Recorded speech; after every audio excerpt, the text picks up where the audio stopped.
Hi all, എല്ലാവർക്കും in LiFE EdU അക്കാദമിയിലേക്ക് സ്വാഗതം. HSST കൊമേഴ്സുമായി ബന്ധപ്പെട്ട ക്ലാസ്സാണ് ഇന്നത്തെ വീഡിയോ. നമ്മൾ നോക്കുന്നത് സിലബസ് വൈസ് ആയിട്ടുള്ള ക്ലാസ് അല്ല, അതിനു പകരം പ്രീവിയസ് ഇയർ ക്വസ്റ്റ്യൻസും അതുമായി റിലേറ്റ് ചെയ്ത ഫാക്ടേഴ്സുമാണ് നോക്കുന്നത്. അങ്ങനെ നോക്കുകയാണെങ്കിൽ നമുക്ക് സിലബസിലെ ഓൾമോസ്റ്റ് എല്ലാ പോർഷൻസും കവർ ചെയ്യാൻ പറ്റുമെന്ന് തോന്നുന്നു. എന്തായാലും നിങ്ങളുടെ അഭിപ്രായം കൂടി താഴെ കമൻറ്റുകളായിട്ട് പറയാവുന്നതാണ്. ഇന്ന് നമ്മൾ ഡിസ്കസ് ചെയ്യുന്ന ഒന്നാമത്തെ ചോദ്യം, the requirement to hedge against a fall in stock prices by using futures of another stock is. Options ഞാൻ എല്ലാം ഇൻക്ലൂഡ് ചെയ്തിട്ടില്ല, ഉത്തരം മാത്രമാണ് ഇൻക്ലൂഡ് ചെയ്തിട്ടുള്ളൂ. ഇതിൽ വരുന്ന ഉത്തരം A short hedge in the other stock futures. ഈ ക്വസ്റ്റ്യൻ വന്നിരിക്കുന്നത് ഡെറിവേറ്റീവിൽ നിന്നാണ്. അതുകൊണ്ട് തന്നെ എന്താണ് ഡെറിവേറ്റീവ്സ് എന്ന് നോക്കാം. In financial markets and foreign exchange markets, there are fluctuations. Fluctuations expose the parties to risk. Hence, parties would like to hedge their risk. For hedging the risk, some financial instruments have been developed recently. These financial instruments are known as derivative. When the firm reduces its risk exposure by using derivative. Financial മാർക്കറ്റ്സിലും foreign exchange മാർക്കറ്റിലും ഒരുപാട് fluctuations ഉണ്ടാവാറുണ്ട്. ഇത്തരത്തിൽ വരുന്ന fluctuations പാർട്ടീസിനെ റിസ്കിലേക്ക് lead ചെയ്യുന്നു. ഇത്തരത്തിൽ വരുന്ന റിസ്കിനെ minimise ചെയ്യാനും അതുപോലെ തന്നെ എലിമിനേറ്റ് ചെയ്യാനും റിസ്കിനെ അവർ ഹെഡ്ജ് ചെയ്യുന്നു. ഈ പ്രോസസ്സിനെയാണ് നമ്മൾ ഹെഡ്ജിങ് എന്ന് പറയുന്നത്. റിസ്കിനെ അവർ എങ്ങനെയാണ് എലിമിനേറ്റ് ചെയ്യുന്നത് അല്ലെങ്കിൽ എങ്ങനെയാണ് മിനിമൈസ് ചെയ്യുന്നത്? ഫിനാൻഷ്യൽ ഇൻസ്ട്രുമെൻറ്റ്സ് യൂസ് ചെയ്തുകൊണ്ട് അവർ റിസ്കിനെ ഹെഡ്ജ് ചെയ്യുന്നു. ഇത്തരം ഫിനാൻഷ്യൽ ഇൻസ്ട്രുമെൻസിനെയാണ് ഡെറിവേറ്റീവ്സ് എന്ന് പറയുന്നത്. അതായത് സിമ്പിളായിട്ട് പറയുകയാണെങ്കിൽ പാർട്ടീസിനുണ്ടാവുന്ന റിസ്കിനെ എലിമിനേറ്റ് ചെയ്യാനും അതിനെ മിനിമൈസ് ചെയ്യാനും വേണ്ടി യൂസ് ചെയ്യുന്ന ഒരു ഫിനാൻഷ്യൽ ഇൻസ്ട്രുമെൻറ്റ്സ് ആണ് derivatives. Mark Rubinstein was perhaps the earliest author to use the word derivative in finance. ഫിനാൻസിൽ ഡെറിവേറ്റീവ് എന്ന ടേം അല്ലെങ്കിൽ വേർഡ് ആദ്യമായിട്ട് യൂസ് ചെയ്ത വ്യക്തിയാണ് മാർക്ക് റൂബിൻസ്റ്റൈൻ. ഇത് ആദ്യമായിട്ട് യൂസ് ചെയ്തത് 1976 അദ്ദേഹം പബ്ലിഷ് ചെയ്തിട്ടുള്ള ജേർണലായിട്ടുള്ള ജേർണൽ ഓഫ് ഇക്കണോമിക്സിലാണ് യൂസ് ചെയ്തിരിക്കുന്നത്. The word derivative was originated in mathematics. Derivative എന്ന വേർഡ് ഒറിജിനേറ്റ് ചെയ്തിരിക്കുന്നത് മാത്തമാറ്റിക്സിൽ നിന്നുമാണ്. Derivatives are instruments for hedging the risk. They are risk transferring instrument. Derivative നമ്മൾ എന്തിനാണ് യൂസ് ചെയ്യുന്നത്? റിസ്ക് ഹെഡ്ജ് ചെയ്യുന്നതിന് വേണ്ടി. അത്തരത്തിൽ റിസ്ക് ഹെഡ്ജ് ചെയ്യുന്നതിന് വേണ്ടിയുള്ള ഒരു ഇൻസ്ട്രുമെൻറ്റ്സ് ആണ് ഡെറിവേറ്റീവ്. മാത്രമല്ല they are risk transferring instrument. Risk transfer ചെയ്യുന്ന ഒരു ഇൻസ്ട്രുമെൻറ്റ് കൂടിയാണ് derivatives. They are called as derivative because they derive their value from the value of some other asset. എന്തുകൊണ്ടാണ് ഈ ഇൻസ്ട്രുമെൻറ്റിനെ ഡെറിവേറ്റീവ്സ് എന്ന് പറയുന്നത്? കാരണം they derive their value from the value of some other asset. അതായത് മറ്റു അസറ്റുകളിൽ നിന്നുമാണ് ഇതിൻ്റെ വാല്യൂ ഡിറൈവ് ചെയ്യുന്നത്. അതുകൊണ്ട് തന്നെ ഇത്തരം ഇൻസ്ട്രുമെൻറ്റ്സിനെ ഡെറിവേറ്റീവ് എന്ന് പറയുന്നു. The asset are called underlying asset or simply underlyings or basis. ഇത്തരത്തിൽ വരുന്ന അസറ്റ്സിനെ അണ്ടർലൈയിങ് അസറ്റ് എന്നോ അണ്ടർലൈയിങ്സ് എന്നോ അല്ലെങ്കിൽ ബേസസ് എന്നോ പറയുന്നുണ്ട്. The underlying asset may be interest rate, foreign exchange, commodity or share or any security. ഇതിൽ വരുന്ന അണ്ടർലൈയിങ് അസറ്റാണ്. അത് ഇൻട്രസ്റ്റ് റേറ്റ് ആവാം, ഫോറിൻ എക്സ്ചേഞ്ച് ആവാം, കമോഡിറ്റി ആവാം, ഷെയർ ആവാം, അല്ലെങ്കിൽ ഏതെങ്കിലും ഒരു സെക്യൂരിറ്റി ആവാം. നമുക്ക് ഡെറിവേറ്റീവിൻ്റെ ഒരു എക്സാമ്പിൾ നോക്കാം.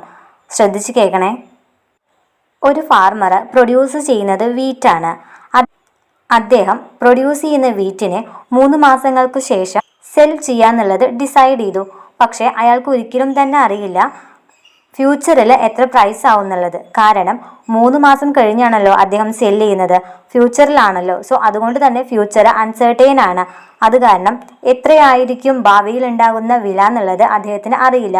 മേ ബി അത് ഇൻക്രീസ് ആവാം അല്ലെങ്കിൽ അത് ഡിക്രീസ് ആവാം. ഫ്യൂച്ചറിൽ ഉണ്ടാകുന്ന പ്രൈസ് ഇൻക്രീസ് ആണെങ്കിൽ അദ്ദേഹത്തിന് പ്രോഫിറ്റും, അതല്ല നേരെ തിരിച്ച് അത് ഡിക്രീസ് ആവുകയാണ് ചെയ്യുന്നതെങ്കിൽ അദ്ദേഹത്തിന് ലോസും ഉണ്ടാവാനുള്ള ചാൻസ് വളരെ കൂടുതലാണ്. Suppose the current market price of wheat is rupees 20 per kg.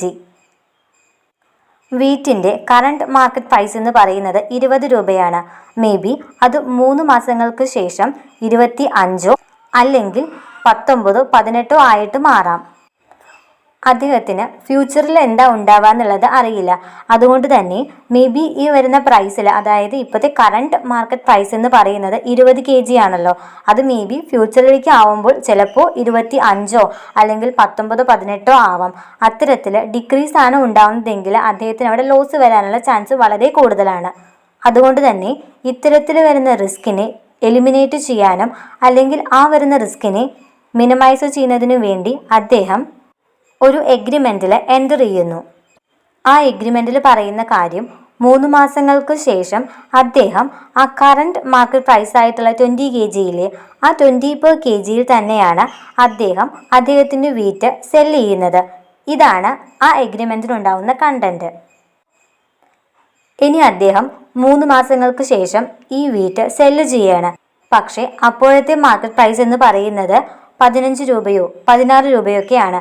പക്ഷേ എന്നാലും അദ്ദേഹം ഈ എഗ്രിമെൻറ്റിൽ എൻ്റർ ചെയ്തത് കൊണ്ട് അദ്ദേഹത്തിന് 20 രൂപയ്ക്ക് തന്നെ ആ വീറ്റ് സെല് ചെയ്യാൻ വേണ്ടി സാധിക്കും. അതുകൊണ്ട് തന്നെ അദ്ദേഹത്തിന് അവിടെ ഒരു ലോസ് ഉണ്ടാവുന്നില്ല. അദ്ദേഹം 3 മാസങ്ങൾക്ക് ശേഷം വിൽക്കുന്ന വീറ്റിൻ്റെ വില അല്ലെങ്കിൽ കറണ്ട് മാർക്കറ്റ് പ്രൈസ് എന്ന് പറയുന്നത് 16 രൂപയാണെന്ന് വിചാരിക്കുക. പക്ഷേ അദ്ദേഹം എഗ്രിമെൻറ്റിൽ എൻ്റർ ചെയ്തത് കൊണ്ട് 20 രൂപയ്ക്ക് അത് സെല് ചെയ്യാൻ വേണ്ടി സാധിക്കും.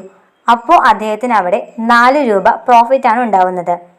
എന്നാൽ നേരെ തിരിച്ച് നമുക്കൊന്ന് ആലോചിച്ച് നോക്കാം.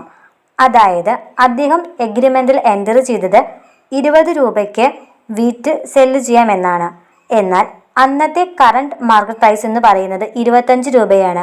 പക്ഷേ അദ്ദേഹത്തിന് 20 രൂപയ്ക്ക് മാത്രമേ ആ വീറ്റ് അവിടെ സെല്ല് ചെയ്യാൻ വേണ്ടി പറ്റുള്ളൂ. അങ്ങനെ നോക്കുകയാണെങ്കിൽ 5 രൂപ അയാൾക്ക് അവിടെ ലോസാണ് സംഭവിക്കുന്നത്. ഇതിനെയാണ് നമ്മൾ ഡെറിവേറ്റീവ്സ് എന്ന് പറയുന്നത്. അടുത്തത് നമ്മൾ നോക്കുന്നത് ക്യാരക്ടറൈസ്റ്റിക്സ് ഓഫ് ഡെറിവേറ്റീവ്. ഡെറിവേറ്റീവ്സിൻ്റെ ക്യാരക്ടറൈസ്റ്റിക്സ്. ഇതിൽ വരുന്ന ഒന്നാമത്തെ ക്യാരക്ടറൈസ്റ്റിക്സ് ആണ് അണ്ടർലൈയിങ് അസറ്റ്. നമ്മൾ പറഞ്ഞു ഡെറിവേറ്റീവ്സിൻ്റെ വാല്യൂ ഡിറൈവ് ചെയ്യുന്നത് അണ്ടർലൈയിങ് അസറ്റിൽ നിന്നുമാണ്. ഇതിൽ പറയുന്ന അണ്ടർലൈയിങ് അസറ്റ് ഇൻട്രസ്റ്റ് റേറ്റോ ഫോറിൻ എക്സ്ചേഞ്ചോ അത്തരത്തിലുള്ള ഏതുമാവാം. സെക്കൻഡ് വണ്ണാണ് നോ ഇൻഡിപെൻഡൻറ്റ് വാല്യൂ. ഡെറിവേറ്റീവ്സിന് ഒരിക്കലും തന്നെ ഒരു ഇൻഡിപെൻഡൻറ്റ് വാല്യൂ ഇല്ല. കാരണം അതിൻ്റെ വാല്യൂ ഡിറൈവ് ചെയ്യുന്നത് മറ്റു അസറ്റുകളിൽ നിന്നുമാണ്. Third one pre defined period. All derivative instruments have A pre determined finite life. At the end of this fixed period the expire or R closed out and involve an exchange of payments. ഏതൊരു derivative ഇൻസ്ട്രുമെൻറ്റിനും ഒരു pre defined ആയിട്ടുള്ള period ഉണ്ടാവും. ആ pre defined ആയിട്ടുള്ള പീരീഡിന് ശേഷം ആ ഒരു derivative ഇൻസ്ട്രുമെൻറ്റിൻ്റെ ലൈഫ് അവിടെ എൻഡ് ആവുന്നതാണ്. ഫോർത്ത് വണ്ണാണ് contract fulfilment. A derivative contract is a contract between 2 parties. The contract is to be fulfilled in future.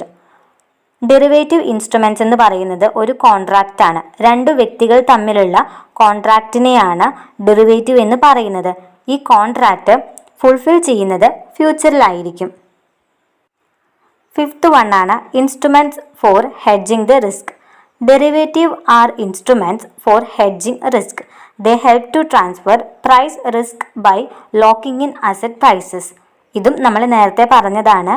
Risk eliminate ചെയ്യാനും മിനിമൈസ് ചെയ്യാനും വേണ്ടി യൂസ് ചെയ്യുന്ന ഒരു ഇൻസ്ട്രുമെൻ്റ് ആണ്, അല്ലെങ്കിൽ റിസ്കിനെ ഹെഡ്ജ് ചെയ്യുന്നതിന് വേണ്ടി യൂസ് ചെയ്യുന്ന ഇൻസ്ട്രുമെൻറ്റ്സ് ആണ് derivative. Sixth one minimal initial investment. Derivatives require very low or no initial investment. This is because there is no investment in actual asset or liability. Derivatives require ചെയ്യുന്നത് very low അല്ലെങ്കിൽ no initial investment ആണ്. ഇത് എന്തുകൊണ്ടാണെന്നുണ്ടെങ്കിൽ actual asset or ലയബിലിറ്റിക്ക് investment ആവശ്യമില്ല. Seventh വണ്ണാണ് off balance sheet instrument. Derivatives are off-balance sheet instruments. They are not shown in the balance sheet. The size of the derivative depends upon its notional amount. The notional amount is the amount used to calculate the payoff. Derivative instrument ഒരു of balance sheet instrument ആണ്. എന്തുകൊണ്ടാണ് derivative ഒരു of balance sheet instrument ആണെന്ന് പറയുന്നത്? കാരണം അതൊരിക്കലും തന്നെ balance ഷീറ്റിൽ കാണിക്കുന്നില്ല. അതുപോലെ തന്നെ ഡെറിവേറ്റീവിൻ്റെ സൈസ് ഡിപ്പെൻഡ് ചെയ്യുന്നത് അതിൻ്റെ നോഷണൽ എമൗണ്ടിനെ ആയിരിക്കും. നോഷണൽ എമൗണ്ട് എന്ന് പറയുന്നത് it is the amount used to calculate the payoff. Pay of calculate ചെയ്യുന്നതിന് വേണ്ടി യൂസ് ചെയ്യുന്ന എമൗണ്ടിനെയാണ് നോഷണൽ എമൗണ്ട് എന്ന് പറയുന്നത്. Last one, secondary market instruments. Derivatives are mostly secondary market instruments. Hence derivatives are not useful in mobilising fresh capital by the companies. Derivative instruments എന്ന് പറയുന്നത് ഒരു secondary market instruments ആണ്. അതുപോലെ തന്നെ ഡെറിവേറ്റീവ്സ് നമുക്ക് fresh capital, ഒരു കമ്പനീസിന് fresh capital mobilise ചെയ്യുന്നതിന് വേണ്ടി ഒരിക്കലും തന്നെ ഡെറിവേറ്റീവ് ഇൻസ്ട്രുമെൻറ്റ്സ് യൂസ് ചെയ്യാൻ പറ്റില്ല. അടുത്തത് നമ്മൾ നോക്കുന്നത് ഇമ്പോർട്ടൻ്റ് ആയിട്ടുള്ള ഒരു ഭാഗമാണ്, types of derivatives. Derivatives generally 3 തരത്തിലാണ് ക്ലാസിഫൈ ചെയ്തിരിക്കുന്നത്. On the basis of nature of pay of, second one on the basis of underlying asset, third one on the basis of trading mechanism.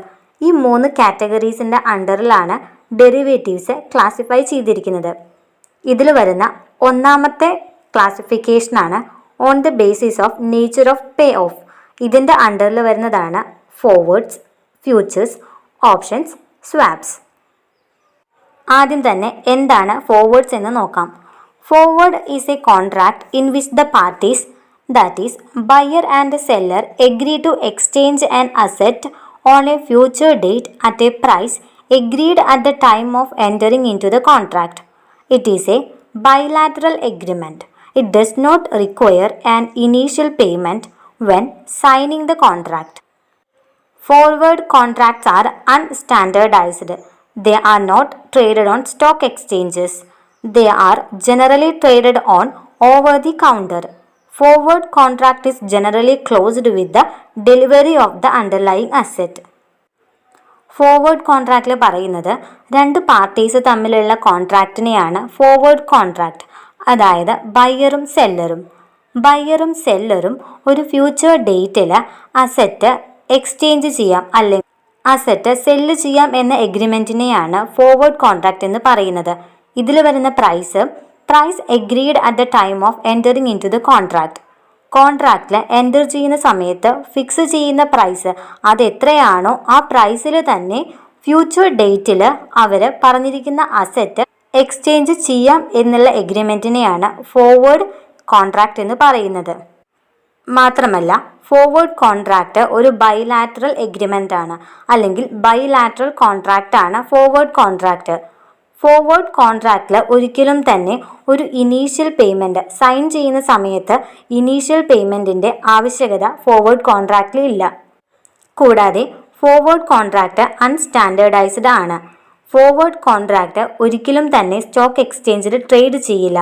അതിനു പകരം forward contract trade ചെയ്യുന്നത് എവിടെയായിരിക്കും? Over the കൗണ്ടറിലാണ് forward contract trade ചെയ്യുന്നത്.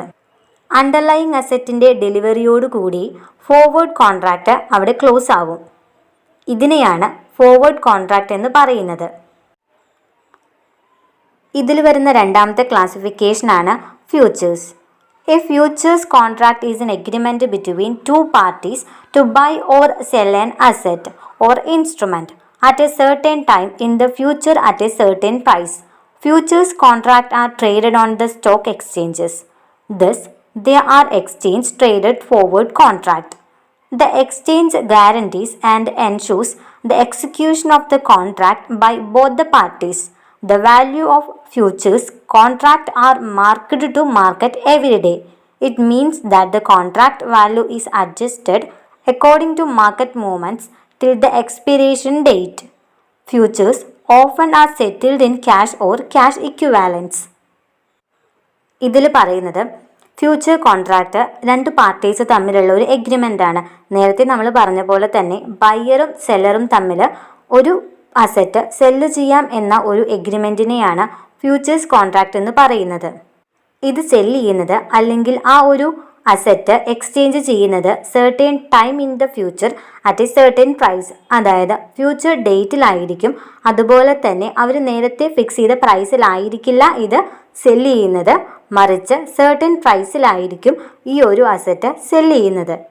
Futures contract stock എക്സ്ചേഞ്ചിൽ trade ചെയ്യും.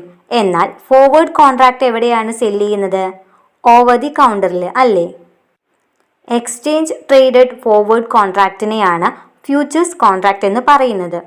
അതുപോലെ തന്നെ the value of futures contract എന്ന് പറയുന്നത് മാർക്കറ്റ് ടു മാർക്കറ്റ് ആയിരിക്കും. മാർക്കറ്റ് ടു മാർക്കറ്റ് എന്ന് എന്തുകൊണ്ടാണ് പറയുന്നത്? നമ്മൾ ഫോർവേഡ് കോൺട്രാക്റ്റിൽ പറഞ്ഞു, അവർ ആ കോൺട്രാക്റ്റിൽ അല്ലെങ്കിൽ എഗ്രിമെൻറ്റിൽ എൻ്റർ ചെയ്യുന്ന സമയത്ത് ഒരു പ്രൈസ് അവിടെ ഫിക്സ് ചെയ്തിട്ടുണ്ടായിരുന്നു. ആ ഫിക്സ് ചെയ്ത പ്രൈസിൻ്റെ ബേസിലായിരിക്കും ഫ്യൂച്ചർ ഡേറ്റിൽ അവർ അസറ്റ് സെല് ചെയ്യുന്നത് അല്ലെങ്കിൽ ബൈ ചെയ്യുന്നത്. എന്നാൽ ഫ്യൂച്ചർ കോൺട്രാക്റ്റിൻ്റെ കേസിൽ അവരൊരു പ്രൈസ് അവിടെ ഫിക്സ് ചെയ്തിട്ടുണ്ടാവില്ല. അത് മാർക്കറ്റിൻ്റെ മൂവ്മെൻറ്റ് അല്ലെങ്കിൽ മാർക്കറ്റിൻ്റെ ഫ്ലക്ച്വേഷൻസിനനുസരിച്ചായിരിക്കും പ്രൈസ് അവർ ഡിറ്റർമൈൻ ചെയ്യുന്നത്. എക്സാമ്പിളായിട്ട് പറയുകയാണെങ്കിൽ, ഇപ്പോൾ നമ്മളൊരു ഫ്യൂച്ചർ കോൺട്രാക്റ്റിൽ എൻ്റർ ചെയ്തു. ഒരു പർട്ടിക്കുലർ അസറ്റ് സെല് ചെയ്യാം അല്ലെങ്കിൽ ബൈ ചെയ്യാം എന്നൊരു എഗ്രിമെൻറ്റിൻ്റെ ബേസിൽ നമ്മളൊരു ഫ്യൂച്ചർ കോൺട്രാക്റ്റിലേക്ക് എൻ്റർ ചെയ്തു. പക്ഷേ ഒരിക്കലും നമ്മൾ ആ കോൺട്രാക്റ്റിൽ എൻ്റർ ചെയ്യുന്ന സമയത്ത് പ്രൈസ് അവിടെ ഫിക്സ് ചെയ്തിട്ടുണ്ടാവില്ല. ഇപ്പോഴത്തെ കറണ്ട് മാർക്കറ്റ് പ്രൈസ് എന്ന് പറയുന്നത് എക്സാമ്പിളായിട്ട് ഒരു 50 രൂപയാണെന്ന് എടുക്കുക. എന്നാൽ 3 മാസത്തേക്ക് ശേഷമാണ് നമ്മൾ ഫ്യൂച്ചർ കോൺട്രാക്റ്റ് എൻ്റർ ചെയ്തിരിക്കുന്നത്. എന്നാൽ 3 മാസങ്ങൾക്ക് ശേഷം ആ വരുന്ന പ്രൈസ് ഒരു 60 രൂപയോ 70 രൂപയാണെന്ന് വിചാരിക്കുക. അങ്ങനെയാണെങ്കിൽ നമ്മൾ ആ അസറ്റ് സെല്ല് ചെയ്യുന്നത് എത്രയാണോ ഫ്യൂച്ചറത്തെ, അതായത് 60 രൂപയിലായിരിക്കും നമ്മൾ അസറ്റ് സെല്ല് ചെയ്യുന്നതും അതുപോലെ തന്നെ ബൈ ചെയ്യുന്നതും. ഇതിനെയാണ് ഫ്യൂച്ചർ കോൺട്രാക്റ്റ് എന്ന് പറയുന്നത്. ഇതിൽ വരുന്ന മൂന്നാമത്തെ ക്ലാസിഫിക്കേഷനാണ് options. An option refers to the right but not the obligation to buy or sell a security or other assets during a given time for a specified price. The specified price is called strike price. Once the option is offered, it is the option writer's obligation to fulfill the contract. If one party has the right, the other party has an obligation. If the buyer does not exercise the option within the specified period, the option will get expired. ഓപ്ഷൻസിൽ എന്താ പറയുന്നതെന്നുണ്ടെങ്കിൽ, ഒരു asset by ചെയ്യാനും cell ചെയ്യാനുമുള്ള റൈറ്റിനെയാണ് options എന്ന് പറയുന്നത്. അതിലൊരിക്കലും തന്നെ obligation വരുന്നില്ല. ഒരു അസറ്റിന് by ചെയ്യാനും സെൽ ചെയ്യാനുമുള്ള റൈറ്റ് മാത്രമാണ് ഓപ്ഷൻസ് കോൺട്രാക്റ്റിൽ വരുന്നത്. ഇത്തരത്തിൽ വരുന്ന അണ്ടർലൈയിങ് അസറ്റ് ബൈ ചെയ്യുന്നതും സെല്ല് ചെയ്യുന്നതും ഒരു ഗിവൺ ടൈമിലും അതുപോലെ തന്നെ ഒരു സ്പെസിഫൈഡ് പ്രൈസിലുമായിരിക്കും. അതിൽ വരുന്ന സ്പെസിഫൈഡ് പ്രൈസിനെയാണ് സ്ട്രൈക്ക് പ്രൈസ് എന്ന് പറയുന്നത്. ഒരിക്കൽ ആ ഓപ്ഷൻ ഓഫർ ചെയ്തിട്ടുണ്ടെങ്കിൽ ആരാണോ ആ ഓപ്ഷൻ ഓഫർ ചെയ്തത് ആ വ്യക്തിയുടെ ഒബ്ലിഗേഷൻ ആയിരിക്കും ആ കോൺട്രാക്റ്റ് ഫുൾഫിൽ ചെയ്യുക എന്നത്. നമ്മൾ പറഞ്ഞു, 2 പാർട്ടീസ് തമ്മിലുള്ള എഗ്രിമെൻ്റ് ആണ് ഓപ്ഷൻ കോൺട്രാക്റ്റ്. അതുകൊണ്ട് തന്നെ ഒരു വ്യക്തിക്ക് റൈറ്റും മറ്റൊരു വ്യക്തിക്ക് ഒബ്ലിഗേഷനുമായിരിക്കും. If one party has the right, the other party has an obligation. ഒരു പാർട്ടിക്ക് റൈറ്റ് ആണെങ്കിൽ മറ്റൊരു പാർട്ടിക്ക് ഒബ്ലിഗേഷൻ ആയിരിക്കും ഉണ്ടാവുക. ഒരു സ്പെസിഫൈഡ് ടൈം പീരീഡിലേക്കായിരിക്കും ഓപ്ഷൻ കോൺട്രാക്റ്റിലേക്ക് എൻ്റർ ചെയ്യുന്നത്. എന്നാൽ ആ സ്പെസിഫൈഡ് ടൈം പീരീഡിൻ്റെ ഉള്ളിൽ പറഞ്ഞിരിക്കുന്ന കാര്യങ്ങൾ ഫുൾഫിൽ ചെയ്തിട്ടില്ല എങ്കിൽ ആ ഒരു ഓപ്ഷൻ അവിടെ എക്സ്പയർഡ് ആവുന്നതായിരിക്കും. നാലാമത് വരുന്ന ക്ലാസിഫിക്കേഷനാണ് swaps. Swaps are derivative contract in which 2 parties exchange their financial obligations. The cash flows are based on a notional principal amount agreed between both the parties without exchanging principal amount.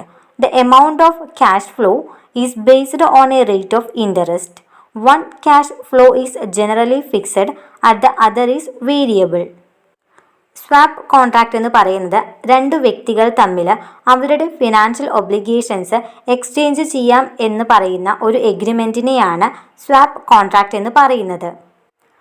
Swap കോൺട്രാക്റ്റിൽ cash flow base ചെയ്യുന്നത് ആ ഒരു notional principal എമൗണ്ടിനെ base ചെയ്തിട്ടായിരിക്കും. 2 പാർട്ടീസും തമ്മിൽ agree ചെയ്യുന്ന ഒരു notional principal എമൗണ്ടിൻ്റെ ബേസിലായിരിക്കും cash flows ഉണ്ടായിരിക്കുക. കൂടാതെ the amount of cash flows is based on a rate of interest. ആ amount of cash flows base ചെയ്തിരിക്കുന്നത് റേറ്റ് ഓഫ് ഇൻട്രസ്റ്റിനെ ആയിരിക്കും. വൺ ക്യാഷ് ഫ്ലോ ഫിക്സഡും മറ്റേ ക്യാഷ് ഫ്ലോ വേരിയബിളും ആയിരിക്കും. സ്വാപ്പ് കോൺട്രാക്റ്റും ഒരിക്കലും സ്റ്റോക്ക് എക്സ്ചേഞ്ചിൽ ട്രേഡ് ചെയ്യില്ല. സ്വാപ്പ് കോൺട്രാക്റ്റും ട്രേഡ് ചെയ്യുന്നത് ഓവർ ദി കൗണ്ടറിലായിരിക്കും. അടുത്ത ക്ലാസിഫിക്കേഷനാണ് on the basis of underlying asset. Underlying അസെറ്റിൻ്റെ ബേസിൽ രണ്ട് തരത്തിലാണ് ഡെറിവേറ്റീവ്സിനെ ക്ലാസിഫൈ ചെയ്തിരിക്കുന്നത്. കമ്മോഡിറ്റി ഡെറിവേറ്റീവ്സും ഫിനാൻഷ്യൽ ഡെറിവേറ്റീവ്സും. ഇതിൽ വരുന്ന ഒന്നാമത്തെയാണ് commodity derivatives. Commodity derivatives were the first to emerge.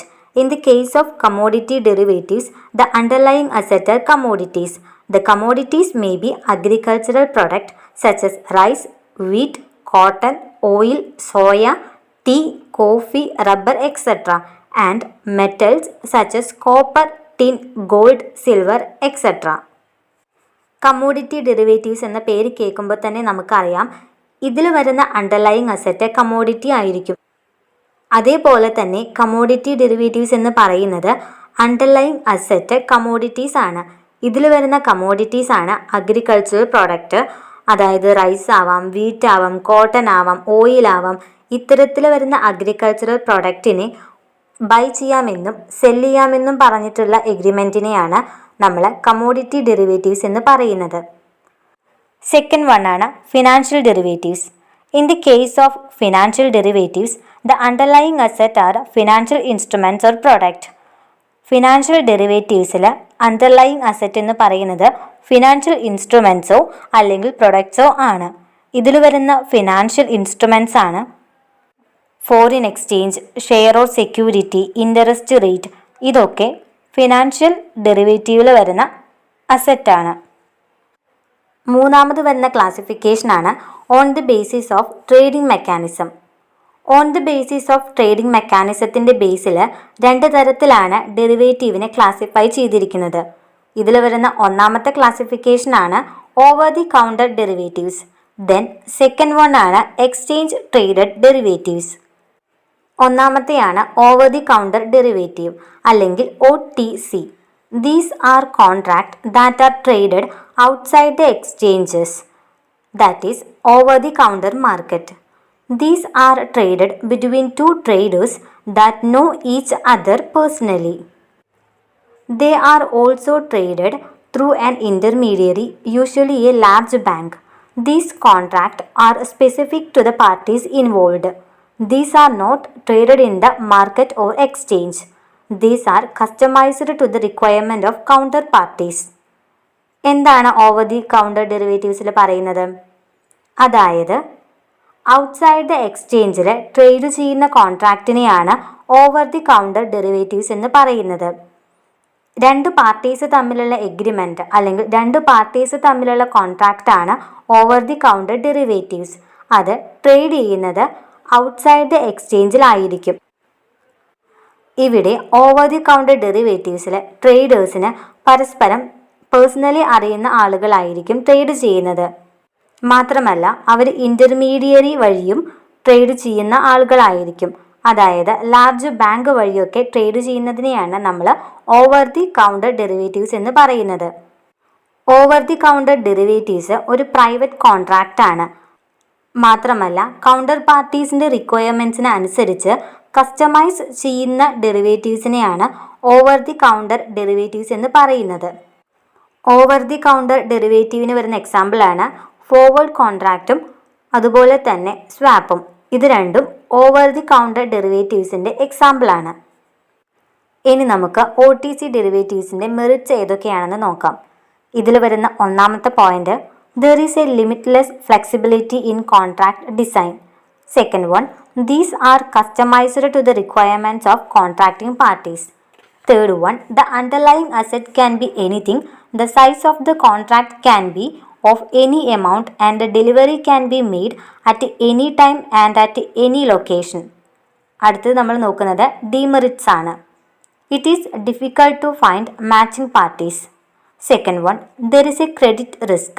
It means that one of the parties to the contract may fail to honor the obligations. Third one, there is skewed pricing as two parties are not equally strong. Last one, transaction cost is high. ഇതൊക്കെയാണ് OTC ഡെറിവേറ്റീവ്സിൻ്റെ demerits. Next നമ്മൾ നോക്കുന്നത് second വരുന്ന classification ആണ് exchange traded derivatives. എന്താണ് exchange traded derivatives എന്ന് നോക്കാം. These are traded on the organized or regulated exchanges. The buyer and seller need not know each other. The exchange is the counterparty for both the buyer and seller. This means that the derivatives exchange act as an intermediary to all transactions.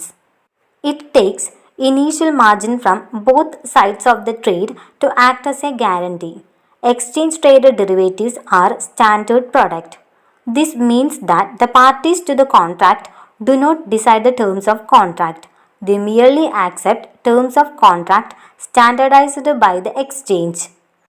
Over the കൗണ്ടർ ഡെറിവേറ്റീവ്സിൻ്റെ നേരെ opposite ആയിട്ടുള്ള ഡെറിവേറ്റീവാണ് exchange traded derivatives. ആ പേര് കേൾക്കുമ്പോൾ തന്നെ നമുക്ക് മനസ്സിലാവും ഡെറിവേറ്റീവ്സ് ട്രേഡ് ചെയ്യുന്നത് വെൽ ഓർഗനൈസ്ഡ് ആയിട്ടുള്ള അല്ലെങ്കിൽ റെഗുലേറ്റഡ് ആയിട്ടുള്ള എക്സ്ചേഞ്ചിലായിരിക്കും ഡെറിവേറ്റീവ്സ് ട്രേഡ് ചെയ്യുന്നത്. മാത്രമല്ല ആരാണോ ട്രേഡ് ചെയ്യുന്നത്, അതായത് ബയ്യർക്കും സെല്ലർക്കും പരസ്പരം പേഴ്സണലി അറിയാത്ത വ്യക്തികളായിരിക്കും. എന്നാൽ ഓവർ ദി കൗണ്ടർ ഡെറിവേറ്റീവ്സിൽ പറയുന്നത് ട്രേഡർക്ക് പരസ്പരം പേഴ്സണലി അറിയുന്നവരായിരിക്കും.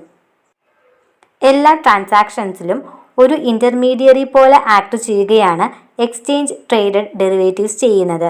മാത്രമല്ല അവർ ട്രേഡ് ചെയ്യുന്ന ഡെറിവേറ്റീവ്സ് സ്റ്റാൻഡേർഡ് ആയിട്ടുള്ള പ്രൊഡക്ട്സ് ആയിരിക്കും.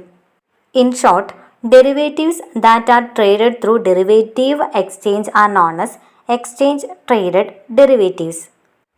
ഡെറിവേറ്റീവ്സ് എക്സ്ചേഞ്ച് വഴി ട്രേഡ് ചെയ്യുന്ന ഡെറിവേറ്റീവിനെ പറയുന്ന പേരാണ് എക്സ്ചേഞ്ച് ട്രേഡഡ് ഡെറിവേറ്റീവ്സ് എന്ന്. എക്സ്ചേഞ്ച് ട്രേഡഡ് ഡെറിവേറ്റീവിൽ വരുന്ന എക്സാമ്പിളാണ് ഫ്യൂച്ചേഴ്സ്. ഫ്യൂച്ചേഴ്സ് കോൺട്രാക്റ്റ് ട്രേഡ് ചെയ്യുന്നത് റെഗുലേറ്റഡ് ആയിട്ടുള്ള എക്സ്ചേഞ്ചിലായിരിക്കും. ഇനി നമുക്ക് ഇതിൻ്റെ മെറിറ്റ്സ് നോക്കാം. ആദ്യത്തെ, these are free from counterparty risk. Second one, transaction cost is transparent and nominal.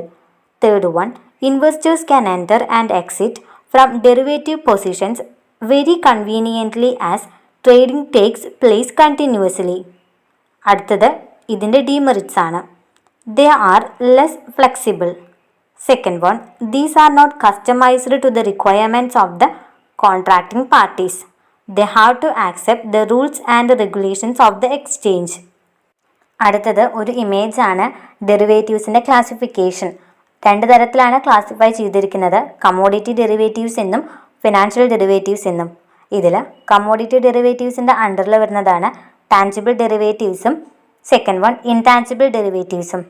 അതുപോലെ തന്നെ ഫിനാൻഷ്യൽ ഡെറിവേറ്റീവ്സിൻ്റെ അണ്ടറിൽ വരുന്നതാണ് real estate derivatives, foreign exchange derivatives, equity derivatives, last one ഡെബ്റ്റ് ഡെറിവേറ്റീവ്സ്. ഇതിൽ ഇക്വിറ്റി ഡെറിവേറ്റീവ്സിൻ്റെ അണ്ടറിൽ വരുന്നതാണ് index product, derivatives on securities. Then ഡെബ്റ്റ് ഡെറിവേറ്റീവ്സിൻ്റെ അണ്ടറിൽ വരുന്നതാണ് interest rate product, last one government securities, അതായത് ബോണ്ട്സ് ഓർ ട്രഷറി ബിൽസ്. താഴെ ഹെഡ്ജിങ്ങിൻ്റെ ഒരു ചെറിയ നോട്ടും കൂടെ കൊടുത്തിട്ടുണ്ട്, അതും കൂടി നമുക്ക് നോക്കാം. To hedge something is to construct a protective fence around it. In the context of financial markets, hedging means eliminating the risk in an asset or liability. It is a technique of managing risk attached to asset, including foreign exchanges. Simply means hedging covers or eliminates or reduces the risk. Hedging is done with derivatives. ഒരു അസറ്റിൻ്റെയോ ലയബിലിറ്റിയുടെയോ risk eliminate ചെയ്യാനും risk minimise ചെയ്യുന്നതിനും വേണ്ടി use ചെയ്യുന്ന പ്രോസസ്സിനെയാണ് hedging എന്ന് പറയുന്നത്. Hedging നടപ്പിലാക്കുന്നത് ഡെറിവേറ്റീവ്സിലൂടെയാണ്, അല്ലെങ്കിൽ derivatives use ചെയ്തുകൊണ്ടാണ് ഹെഡ്ജിങ് പ്രാക്ടിക്കലാക്കുന്നത്. രണ്ടാമത്തെ ചോദ്യം, the second important management function is option A organising, B staffing, C directing, D controlling. ഇതിൽ വരുന്ന ഉത്തരം ഓർഗനൈസിംഗ് ആണ്. മാനേജ്മെൻറ്റിൻ്റെ മോസ്റ്റ് ഇമ്പോർട്ടൻ്റ് ആയിട്ടുള്ള ഫങ്ഷൻസ് കൺട്രോളിങ്ങും മാനേജ്മെൻറ്റിൻ്റെ സെക്കൻഡ് ഇമ്പോർട്ടൻ്റ് ആയിട്ടുള്ള മാനേജ്മെൻറ്റ് ഫങ്ഷൻ എന്ന് പറയുന്നത് ഓർഗനൈസിങ്ങുമാണ്. ഇനി നമുക്ക് മാനേജ്മെൻറ്റിൻ്റെ കുറച്ച് നോട്ട്സ് നോക്കാം. ഇതിൽ definition and concept of management. The term management has been used in different senses. Sometimes it refers to the process of planning, organizing, staffing, directing, coordinating and controlling. At other times, it is used to describe it is a function of managing people. It is also referred to as a body of knowledge, a practice and discipline. Management എന്ന term use ചെയ്യുന്നത് different സെൻസസിൽ different ആയിട്ടാണ്. ചില സമയത്ത് management എന്നതുകൊണ്ട് ഉദ്ദേശിക്കുന്നത് പ്ലാനിങ്ങും ഓർഗനൈസിങ്ങും സ്റ്റാഫിങ്ങും ഡയറക്റ്റിങ്ങും കോർഡിനേറ്റിങ്ങും കൺട്രോളിങ്ങുമാണ്. എന്നാൽ ചില സമയത്ത് മാനേജ്മെൻറ്റ് എന്നതുകൊണ്ട് ഡിസ്ക്രൈബ് ചെയ്യുന്നത് പീപ്പിൾസിനെ മാനേജ് ചെയ്യുന്ന ഒരു ഫംഗ്ഷനാണ്. എന്നാൽ ചില സമയത്ത് it is a body of knowledge, a practice and discipline. Mary Parker Follett provide ചെയ്തിരിക്കുന്ന ഒരു മാനേജ്മെൻറ്റ് ഡെഫിനേഷൻ നമുക്ക് നോക്കാം. According to Mary Parker Follett, management is the art of getting things done through others. അതായത് മറ്റുള്ളവരിലൂടെ കാര്യങ്ങൾ ചെയ്യുന്ന ആർട്ടിനെയാണ് management എന്നതുകൊണ്ട് അർത്ഥമാക്കുന്നത്. അടുത്തത് നമ്മൾ നോക്കുന്നത് മാനേജ്മെൻറ്റിൻ്റെ പ്രോസസ്സാണ്, അല്ലെങ്കിൽ മാനേജ്മെൻറ്റിൻ്റെ ഫങ്ഷൻസ് ആണ്. മാനേജ്മെൻറ്റിൻ്റെ ഡീറ്റെയിൽഡ് ക്ലാസ് ഈ ചാനലിൽ തന്നെ നമ്മൾ അപ്ലോഡ് ചെയ്തിട്ടുണ്ട്. അത് കാണാത്തവരെ എന്തായാലും കണ്ടു നോക്കണം. എന്തായാലും ഞാനത് കമൻറ്റ് ബോക്സിൽ പിൻ ചെയ്ത് വെക്കാം. ഇപ്പോൾ നമ്മൾ ജസ്റ്റ് മാനേജ്മെൻറ്റിൻ്റെ ഫങ്ഷൻസ് ഏതൊക്കെയാണോ അത് മാത്രമാണ് ഒന്ന് നോക്കുന്നത്. ഇതിൽ വരുന്ന ഒന്നാമത്തെ മാനേജ്മെൻറ്റ് പ്രോസസ്സ് അല്ലെങ്കിൽ ഫങ്ഷനാണ് പ്ലാനിങ്. നമുക്ക് എല്ലാവർക്കും അറിയാം എന്താണ് പ്ലാനിങ് എന്നത്. മാനേജ്മെൻറ്റിൻ്റെ ഒരു പ്രൈമറി ഫങ്ഷനാണ് planning. Then planning is a process which involve thinking before doing. നമ്മളൊരു കാര്യം ചെയ്യുന്നതിന് മുന്നേ ചില കാര്യങ്ങളൊക്കെ ആലോചിക്കില്ലേ, അതിങ്ങനെ ചെയ്യാം അല്ലെങ്കിൽ അത് അങ്ങനെ ചെയ്യാം എന്നൊക്കെ നമ്മൾ ചിന്തിക്കില്ലേ, അതിനെയാണ് പ്ലാനിങ് എന്ന് പറയുന്നത്. Second one, planning means deciding in advance what to do, where to do it and when to do, who to do it. അതായത് പ്ലാനിങ് എന്ന് പറയുന്നത് ഡിസൈഡിങ് ഇൻ അഡ്വാൻസ് ആണ്. നമ്മൾ മുൻകൂട്ടി കാര്യങ്ങൾ ഡിസൈഡ് ചെയ്യുക. അതായത് എന്ത് ചെയ്യണം, എങ്ങനെ ചെയ്യണം, ആര് ചെയ്യണം, ഇത്തരത്തിലുള്ള കാര്യങ്ങൾ മുൻകൂട്ടി ഡിസൈഡ് ചെയ്യുന്നതിനെയാണ് പ്ലാനിങ് എന്ന് പറയുന്നത്. Third one, planning bridges the gap between where we are and where we want to go. അതായത് നമ്മൾ ഇപ്പോൾ എവിടെയാണ് അല്ലെങ്കിൽ ഇനി നമുക്ക് എങ്ങോട്ടാണ് പോകേണ്ടത് എന്നൊരു ഗ്യാപ്പ് ഉണ്ടാവില്ലേ, ആ ഗ്യാപ്പിനെ ബ്രിഡ്ജ് ചെയ്യുന്നതിനെയാണ് പ്ലാനിങ് എന്നതുകൊണ്ട് അർത്ഥമാക്കുന്നത്. Next one, it involves setting objective and developing appropriate courses of action. പ്ലാനിങ്ങിൽ വരുന്നത് ഒബ്ജക്റ്റീവ് സെറ്റ് ചെയ്യലും അതുപോലെ തന്നെ appropriate courses of actions develop ചെയ്യുകയുമാണ്. Next one, it is considered the primary functions of management. നമുക്കറിയാം ഏതൊരു മാനേജ്മെൻറ്റ് ഫങ്ഷനും സ്റ്റാർട്ട് ചെയ്യുന്നത് പ്ലാനിങ്ങിലൂടെയാണ്. അതുതന്നെയാണ് പറയുന്നത് planning is considered the primary functions of management. Last one, it is closely connected with creativity and innovation. നമ്മൾ പറഞ്ഞു പ്ലാനിങ് ഒരു തിങ്കിങ് ബിഫോർ ഡൂയിങ് ആണ്. നമ്മൾ കാര്യങ്ങൾ ആലോചിക്കില്ലേ, അതിനെയാണ് നമ്മൾ പ്ലാനിങ് എന്ന് പറയുക. അതുകൊണ്ട് തന്നെ it is closely connected with എന്തുമായിട്ടാണ് കണക്ട് ചെയ്തിരിക്കുന്നത്, ക്രിയേറ്റിവിറ്റിയും ഇന്നോവേഷനും. മാനേജ്മെൻറ്റിൽ വരുന്ന രണ്ടാമത്തെ ഫംഗ്ഷനാണ് ഓർഗനൈസേഷൻ. പ്ലാനിങ് കഴിഞ്ഞിട്ട് അടുത്ത സ്റ്റെപ്പാണ് ഓർഗനൈസേഷൻ.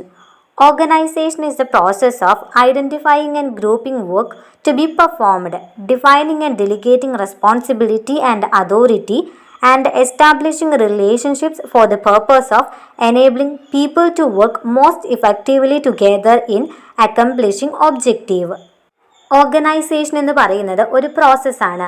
അതായത് ഒരു വർക്ക് നമുക്ക് പെർഫോം ചെയ്യണം, അതിനെ ഐഡൻറ്റിഫൈ ചെയ്യാനും അതിനെ ഗ്രൂപ്പ് ചെയ്യാനും ഡിഫൈൻ ചെയ്യാനും അതുപോലെ തന്നെ റെസ്പോൺസിബിലിറ്റിയും അതോറിറ്റിയും ഡെലിഗേറ്റ് ചെയ്യാനും മാത്രമല്ല റിലേഷൻഷിപ്പ് എസ്റ്റാബ്ലിഷ് ചെയ്യുന്നതിന് വേണ്ടിയിട്ടുള്ള ഒരു പ്രോസസ്സിനെയാണ് ഓർഗനൈസേഷൻ എന്ന് പറയുന്നത്.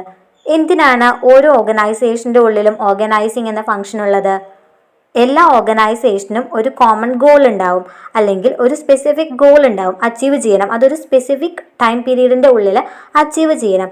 ഇങ്ങനെ ആ ഒരു സ്പെസിഫിക് ഗോള് സ്പെസിഫിക് ടൈം പീരീഡിൻ്റെ ഉള്ളിൽ അച്ചീവ് ചെയ്യുന്നതിന് വേണ്ടി ഏത് വർക്കാണോ പെർഫോം ചെയ്യുന്നത് അതിനെ ഐഡൻറ്റിഫൈ ചെയ്യാനും ഗ്രൂപ്പിംഗ് ചെയ്യാനും റെസ്പോൺസിബിലിറ്റിയും അതോറിറ്റിയും ഡെലിഗേറ്റ് ചെയ്യാനുമുള്ളൊരു പ്രോസസ്സാണ് ഓർഗനൈസേഷൻ. മാനേജ്മെൻറ്റിൽ വരുന്ന മൂന്നാമത്തെ ഫംഗ്ഷനാണ് സ്റ്റാഫിംഗ്. ഓർഗനൈസേഷൻ കഴിഞ്ഞ് വരുന്ന മൂന്നാമത്തെ സ്റ്റെപ്പ് അല്ലെങ്കിൽ പ്രോസസ്സിനെയാണ് സ്റ്റാഫിംഗ് എന്ന് പറയുന്നത്. Every organisation require a number of persons for taking up different positions. The positions are created through the process of organization and their occupants help in achieving the business objective. The person occupying different positions should have the ability to meet their requirements. നമ്മൾ നേരത്തെ പറഞ്ഞു, ഏതൊരു ഓർഗനൈസേഷനും അല്ലെങ്കിൽ ഏതൊരു എൻ്റർപ്രൈസിനും ഒരു specific goal ഉണ്ടായിരിക്കും. ഇത്തരത്തിൽ വരുന്ന സ്പെസിഫിക് ഗോളിന് ഒരു ടൈം പീരീഡിൻ്റെ ഉള്ളിൽ അച്ചീവ് ചെയ്യണം. അങ്ങനെ അച്ചീവ് ചെയ്യണമെങ്കിൽ എന്താവശ്യമാണ്? ആ ഓർഗനൈസേഷൻ്റെ ഉള്ളിൽ വർക്ക് ചെയ്യാൻ വർക്കേഴ്സിന് ആവശ്യമാണല്ലേ, എംപ്ലോയീസിന് ആവശ്യമാണ്, മാനേജ്മെൻറ്റിന് ആവശ്യമാണ്. ഇത്തരത്തിൽ വരുന്ന ഹ്യൂമൻ റിസോഴ്സസിനെയാണ് നമ്മൾ സ്റ്റാഫിംഗ് എന്നതുകൊണ്ട് അർത്ഥമാക്കുന്നത്. അതുപോലെ തന്നെ ഏതൊരു ഓർഗനൈസേഷൻ്റെ ഉള്ളിലും ഈ സ്പെസിഫിക് ഗോള് അച്ചീവ് ചെയ്യേണ്ടതായിട്ടുണ്ട്. ഇങ്ങനെ അച്ചീവ് ചെയ്യാൻ വേണ്ടിയിട്ട് ഓരോ വ്യക്തിയെയും നമ്മൾ പ്രാപ്തമാക്കണം. അതുപോലെ തന്നെ ഈ വ്യക്തിയൊക്കെ എങ്ങനെയായിരിക്കണം? അവർക്ക് കൊടുത്തിട്ടുള്ള ആ ഒരു റിക്വയർമെൻറ്റ്സ് മീറ്റ് ചെയ്യാനുള്ള എബിലിറ്റി ആ ഒരു വ്യക്തികൾക്ക് ഉണ്ടായിരിക്കണം. Staffing basically involves matching job and individuals. It may be defined as filling and keeping filled positions in the organization. Staffing എന്നതുകൊണ്ട് അർത്ഥമാക്കുന്നത് ജോബിനെയും ഇൻഡിവിജ്വൽസിനെയും തമ്മിൽ മാച്ച് ചെയ്യുന്ന ഒരു പ്രോസസ്സാണ്. മാത്രമല്ല, ഇപ്പോൾ ഓരോ ഓർഗനൈസേഷൻ്റെ ഉള്ളിലും വേക്കൻസി ഒക്കെ ഉണ്ടാവും. HR ആയിട്ട് വേക്കൻസി ഉണ്ടാവും, എംപ്ലോയീസിൻ്റെ വേക്കൻസി ഉണ്ടാവും. ആ വേക്കൻസിയിലൊക്കെ ആളുകൾ റിക്രൂട്ട് ചെയ്തിട്ട് ഫില്ല് ചെയ്യുക, ആ ഒരു പ്രോസസ്സിനെയും സ്റ്റാഫിംഗ് എന്ന് നമുക്ക് പറയാവുന്നതാണ്. This may require functions like manpower planning, recruitment, selection, training, development, performance appraisal. സ്റ്റാഫിങ്ങിൽ വരുന്ന ഫങ്ഷൻസ് ആണ് manpower planning, recruitment, selection, training, development and performance appraisal. Staffing this involves Manning the organisation structure through proper and effective selection, appraisal and development of personnel to fill the roles designed into structure. അതായത് സ്റ്റാഫിങ്ങിൽ include ആയിട്ടുള്ളത് ഒരു പൊസിഷനിക്ക് ആ പൊസിഷനിക്ക് ആവശ്യമായിട്ടുള്ള എബിലിറ്റിയുള്ള വ്യക്തികളെ appoint ചെയ്യുക, അതും കൂടി സ്റ്റാഫിങ്ങിൽ ഉൾപ്പെടുന്ന ഒന്നാണ്. നാലാമത്തെ മാനേജ്മെൻറ്റ് പ്രോസസ്സാണ് directing. Directing is concerned with carrying out the desired plan. It initiates organised and planned actions and ensures effective performance by subordinate towards the accomplishment of group objective. അതായത് ഓർഗനൈസേഷൻ്റെ ഉള്ളിലുള്ള സബോർഡിനേറ്റിൻ്റെ പെർഫോമൻസിനെ ഇവാലുവേറ്റ് ചെയ്യുന്ന ഒരു പ്രോസസ്സിനെയാണ് ഡയറക്റ്റിംഗ് എന്നതുകൊണ്ട് അർത്ഥമാക്കുന്നത്. മാത്രമല്ല, directing is concerned with carrying out the desired plan. അതായത് plan in to action, അതിനെയാണ് directing എന്ന് പറയുന്നത്. ഓർഗനൈസേഷൻ്റെ ഉള്ളിലുള്ള വ്യക്തികളെ ആ ഒരു ഓർഗനൈസേഷൻ്റെ ഗോള് അച്ചീവ് ചെയ്യുന്നതിന് വേണ്ടി പ്രാപ്തരാക്കുക, അതാണ് ഡയറക്റ്റിംഗ്. അവർക്ക് വേണ്ട രീതിയിലുള്ള ഗൈഡ് ലൈൻസും ഒക്കെ പ്രൊവൈഡ് ചെയ്തിട്ട് ഓർഗനൈസേഷൻ്റെ ഗോള് സ്പെസിഫൈഡ് പീരീഡിൻ്റെ ഉള്ളിൽ അച്ചീവ് ചെയ്യുക. Directing concerns to total manner in which a manager influences the actions of subordinates. It is the final action of a manager in getting others to act after all preparations have been completed. അഞ്ചാമത്തെ management പ്രോസസ്സാണ് coordination. Coordination is the process of synchronising activities of various persons in the organisation in order to achieve goals. അതായത് ഓർഗനൈസേഷൻ്റെ goal achieve ചെയ്യുന്നതിന് വേണ്ടി various പേഴ്സൺസിനെയും അവരുടെ ആക്ടിവിറ്റീസിനെയും synchronise ചെയ്യുക, അത്തരത്തിലുള്ള പ്രോസസ്സിനെയാണ് coordination എന്ന് പറയുന്നത്. Coordination is undertaken at every level of management. At the top level, the chief executive will coordinate the activities of functional or departmental managers. Coordination almost എല്ലാ levels of മാനേജിലും ആവശ്യമായിട്ടുള്ളൊരു കാര്യമാണ്. അതുകൊണ്ട് തന്നെ എല്ലാ ലെവൽസ് ഓഫ് മാനേജിലും അണ്ടർടേക്ക് ചെയ്യുന്ന ഒരു പ്രോസസ്സാണ് coordination. Top ലെവലിലാണെങ്കിൽ ആരാണ് കോർഡിനേഷൻ അണ്ടർടേക്ക് ചെയ്യുന്നത്? ചീഫ് എക്സിക്യൂട്ടീവ് ആയിരിക്കും. No department will be able to function without a proper coordination. അതായത് ഒരു പ്രോപ്പർ കോർഡിനേഷൻ ഇല്ലാതെ മറ്റു ഫങ്ഷൻസ് ഒരിക്കലും തന്നെ നമുക്ക് ക്യാരി ഔട്ട് ചെയ്യാൻ വേണ്ടി സാധിക്കില്ല. Then the purpose of coordination is to create team work and harmony in the enterprise. കോർഡിനേഷൻ്റെ മെയിൻ പർപ്പസ് എന്ന് പറയുന്നത് ഒരു ഓർഗനൈസേഷൻ്റെ ഉള്ളിലോ അല്ലെങ്കിൽ എൻ്റർപ്രൈസിൻ്റെ ഉള്ളിലോ ടീം വർക്ക് ക്രിയേറ്റ് ചെയ്യാനും അതുപോലെ തന്നെ ഹാർമണി എൻഹാൻസ് ചെയ്യുക എന്നതുമാണ്. To coordinate is to harmonize all the activities of a person in order to facilitate its working and its success. Last management ഫംഗ്ഷനാണ് കൺട്രോളിംഗ്. മാനേജ്മെൻറ്റിൻ്റെ മോസ്റ്റ് ഇമ്പോർട്ടൻ്റ് ആയിട്ടുള്ള ഒരു ഫംഗ്ഷനാണ് controlling. The objective of every organization is to use scarce resources in a best possible way. Plans are framed to achieve better result. നമുക്കറിയാം resources വളരെ limited ആണ്. അതുകൊണ്ട് തന്നെ ഇത്തരത്തിൽ വരുന്ന സ്കെയേഴ്സ് റിസോഴ്സസിനെ മാക്സിമം യൂട്ടിലൈസ് ചെയ്ത്, അതായത് ബെസ്റ്റ് പോസിബിൾ ആയിട്ട് യൂട്ടിലൈസ് ചെയ്തിട്ട് കാര്യങ്ങൾ അച്ചീവ് ചെയ്യുക, അതിനെയാണ് കൺട്രോളിംഗ് എന്ന് പറയുന്നത്. Control is the process of checking whether the plans are being adhered to or not, keeping a record of progress and then taking corrective measures if there is any deviation. Controlling എന്ന process എന്തായിരിക്കും? നമ്മൾ എടുത്തിട്ടുള്ള പ്ലാൻസിനെ check ചെയ്യുക, അത് കറക്റ്റാണോ അല്ലയോ എന്ന് നോക്കുക.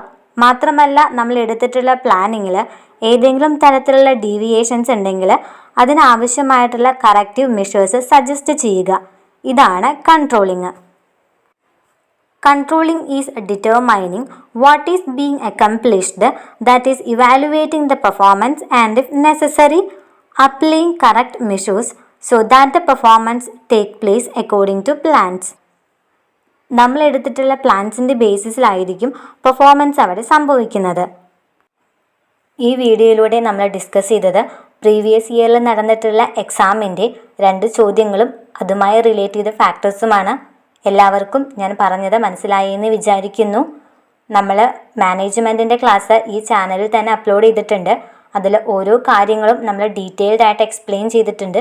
അത് കാണാത്തവരെ കണ്ടു നോക്കണം. കൂടാതെ ഈ ചാനൽ ആദ്യമായിട്ട് കാണുകയാണെങ്കിൽ സബ്സ്ക്രൈബ് ചെയ്യുക, സപ്പോർട്ട് ചെയ്യുക. വീഡിയോ ഇഷ്ടമായെങ്കിൽ ലൈക്ക് ചെയ്യുക, യൂസ്ഫുൾ ആണെന്ന് തോന്നുകയാണെങ്കിൽ ഷെയർ ചെയ്യുക. താങ്ക്